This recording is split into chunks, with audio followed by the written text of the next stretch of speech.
Hello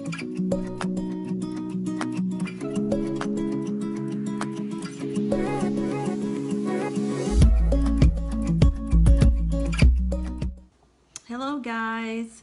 Hey, it's Friday night and I'm sitting here and I'm thinking about you guys, and so I decided to go ahead and do a quick little vlog for you guys. A few weeks ago I put on my Facebook and Instagram a post to ask you guys what type of topics would you guys enjoy me talking about and vlogging about and discussing, and you guys gave me some awesome topics, and one stuck out above all the rest. Okay, and so that particular topic was also, we had like a Friday, like a Saturday night. I think it was Saturday night nursing chat room discussion about, one particular topic. But what was interesting is that this topic came up and all pretty much dominated the conversation. So I thought, well, this is obviously the topic I need to talk about, because this is something that you guys are passionate about and you guys really are wanting me to cover and for us to have an extended conversation about if we need to. And so that topic is nurses eating their young. Okay, so nurses eating their young. The phrase nurses eating their young has actually hovered over the nursing profession for decades. I actually heard about it at the beginning of my nursing career. Actually, we can even go back and say I heard about it in nursing school. Okay, and I've been a nurse for 14 years, and of course, out of nursing school about 15 years. So that's was a topic we were discussing then, about nurses eating their young. So it's definitely something that's still going on. It's something that we should talk about. In fact, as long as nursing has been around, there has been reports of nurses eating their young. As a result, I decided to do a search on the internet about this topic and to find out as much information as I could about it and how you guys can actually cope with it and deal with it and face it. So what exactly does it mean? It means the bullying of a new nurse by a seasoned nurse. That's not good at all. Not at all. So now I'm going to kind of tell you guys a story, and I want you to tell me if you think that this is bullying at work, nurses eating their young at work. Okay, so the story goes like this. Mary is a new nurse on the unit. Okay, so Mary started her first day of work, her first week of orientation, her first week of being a new nurse, and her preceptor is Betty.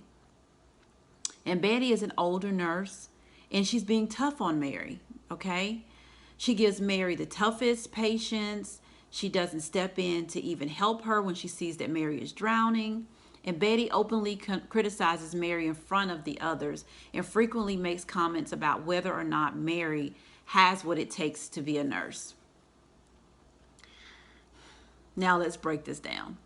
So is Mary being bullied, or is Mary going through new nurse hazing, or is Mary going through what we call tough learning or being thrown to the wolves? Which one do you think? Now we're going to take a closer look at those three phenomenons, okay? Compared to three: the bullying, the hazing, and the tough learning. First, let's start with bullying. Bullying is the repeated pattern of destructive behavior with the conscious or unconscious attempt to do harm. For a behavior to be labeled as bullying, it must be repeated and must be destructive to the individual. With bullying, there is also a perceived power gradient involved. For example, a doctor may perceive that he or she has more power over a nurse. Likewise, a seasoned or an experienced nurse may perceive he or she has more power over a student or a new nurse, and will use that power to manipulate and do harm. Bullying includes exclusion, or excluding the target from the group. Finally, the time frame for bullying can be for years. It can be extended over a long period of time. Now, what does hazing look like? During hazing, members of the groups or teams can basically be tortured, embarrassed, harassed, and they may even suffer physical and emotional harm. We see examples of hazing among college fraternities, sports teams, or exclusive clubs. The intent is to see if the new member is worthy to become a part of the group or the team. While bullying involves exclusion, like I just said, I said that bullying excludes the person. Hazing actually involves inclusion or accepting the person into the group after the hazing phase has been completed, if they survive the hazing phase. While bullying can be for years, like I said, it's an extended period of time, oftentimes years.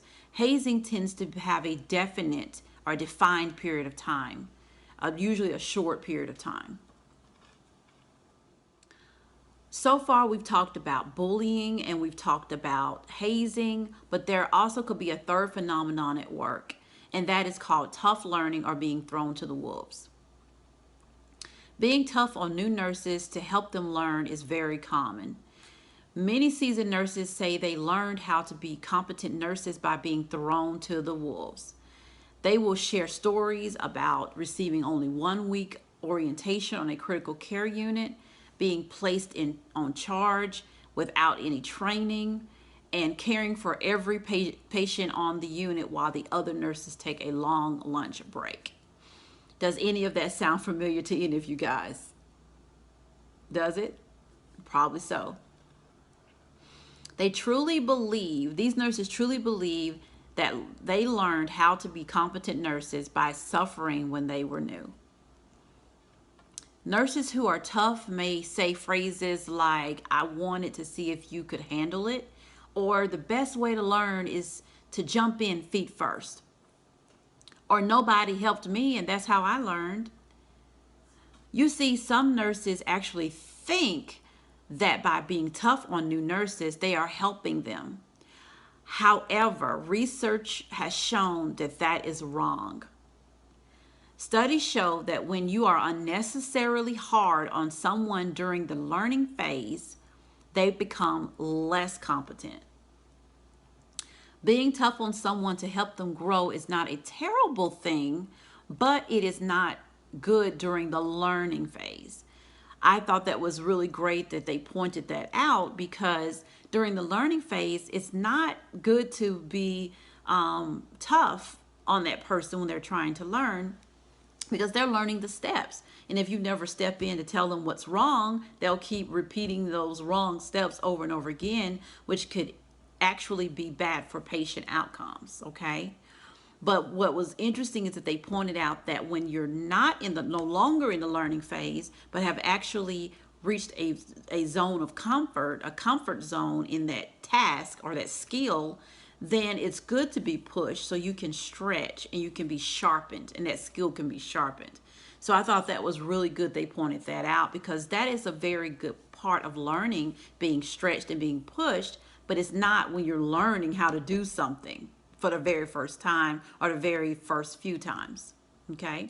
But what's interesting is that sometimes it's hard to tell if the person's intent is to exclude you, or to AKA bully you, to include you, AKA haze you, or to teach you by tough learning, AKA throwing you to the wolves. But regardless of the person's intent, the damage can be very detrimental. So if you are a victim of nurses eating their young phenomenon, then what exactly do you need to do about it? If you are being bullied, if it's obvious this is bullying, then what do you need to do about it? Well, I'm going to tell you a few steps that you can take that may help you get through this terrible situation, okay? Number one, you want to confront the behavior. This can be tough because the person that's bullying you you're probably intimidated by that person, but you have to confront the behavior. One of the best ways to address bullying is to confront the person and the behavior. However, because we often feel inferior and weaker to those who are bullying us, stepping up for ourselves can be very difficult. Before talking to your coworker that's bullying you, it's best if you can practice the things that you're going to say. So you want to ask a friend to hear out what you're going to say, or stand before a mirror and practice what you're going to say, because this will allow you to better to build your confidence in what you're going to say. Okay.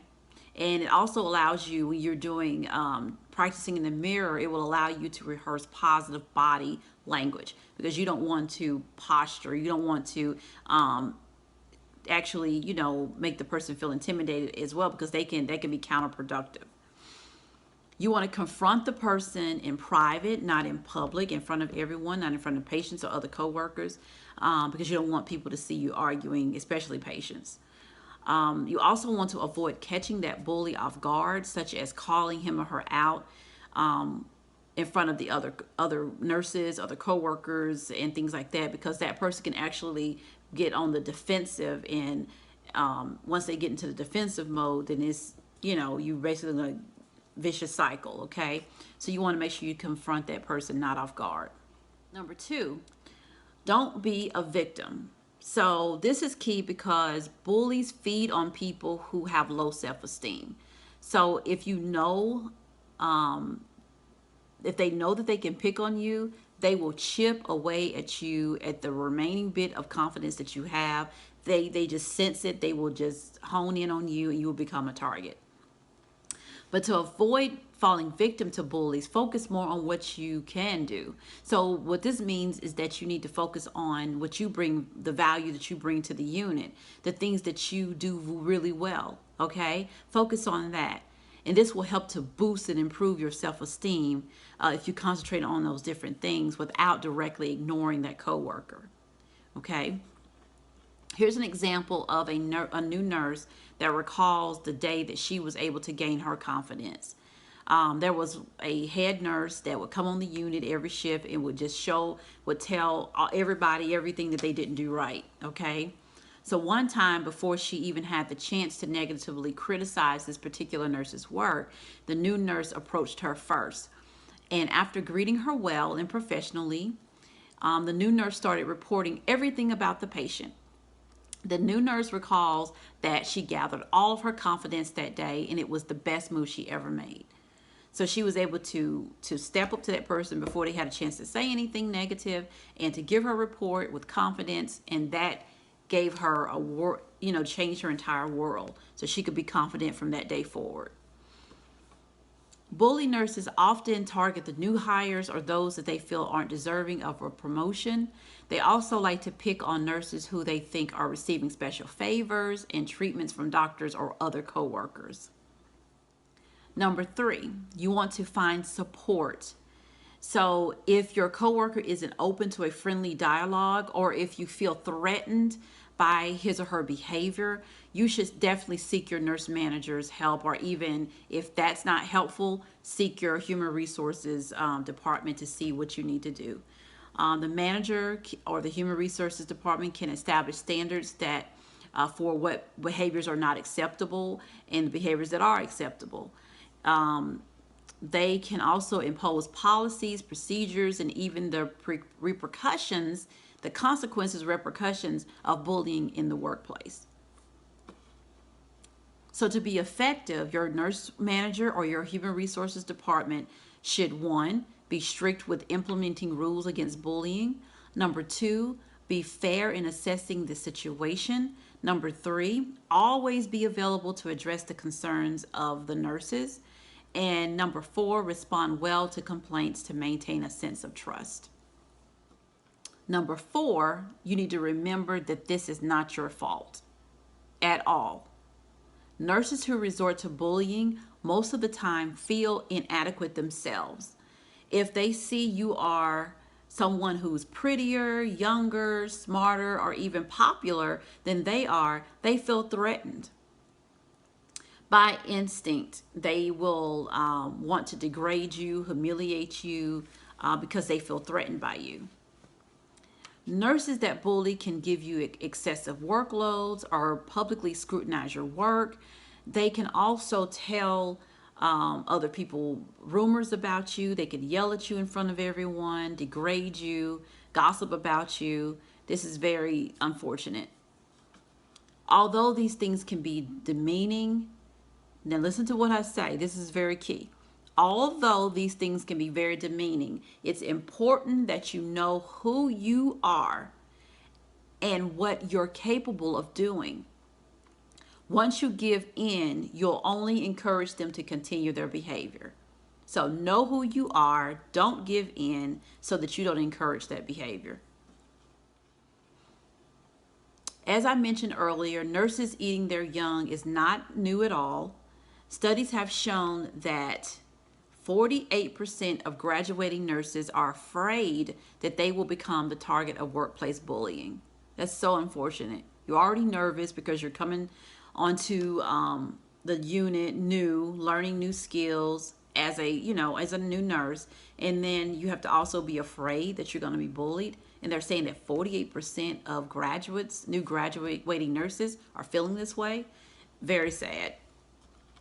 In fact, it's one of the most bullying on the workplace. Nurses eating their young is one of the most common reasons why nurses quit their very first job. More than 60% of all new nurses quit their first job due to mistreatment from their coworkers. Very sad. That's heartbreaking to me. It isn't only damaging to the profession, but it's costly as well. Every year, bullying costs around $4 billion. That's a lot of money, a lot of misplaced resources, because it costs money to orient a new nurse. It costs money to bring a new nurse onto the unit. So when you're having a turnover because of nurses feeling like the seasoned or experienced nurses are not supporting them, then you're having to bring in a new nurse and orient her, bring in a new nurse and orient him. So that costs money, and what they're saying is it can cost upward to $4 billion. Very unfortunate. So the take-home message is this: if you feel you're a victim of nurses eating their young, we're just going to review. 1, speak up and confront the behavior. 2, don't be a victim. Focus on your accomplishments to build confidence. 3, find support with your nurse manager or your human resources department. 4, remember it's not your fault. The nurse doing the bullying 9 times out of 10 has very low self-esteem themselves. So I hope that this information was very helpful to you. I hope that we kind of revisited it, kind of bringing it up so we can talk about it, and I was able to help give you some information on how to cope with it. So that's the whole point of this. I want to be here for you guys to offer you information about joining the nursing journey, surviving the nursing journey, and also moving into the advanced practice nursing arena as well. So we're going to be doing more. I'm going to do more series like this to talk about different topics. And I want you guys to go over to Facebook and join my Facebook nursing support group. I will put that information down below under here. And because we have on Saturday nights, we have a nursing chat room where we talk about different issues and different topics in nursing so that we can have a place to vent, and I can give you guys some insight on the wisdom that I do have, and then other people on there can also give you some insight if they've experienced what you're bringing to the group that night. So definitely go over and join that group. We will be talking about this topic tomorrow night in the chat room so that we can get some further clarity and help and tips on how to deal with it. So I hope this was helpful, and I will have more videos coming to you guys every single week, and I look forward to helping you guys with this journey. Okay, have a very good night. Talk to you later. Bye bye.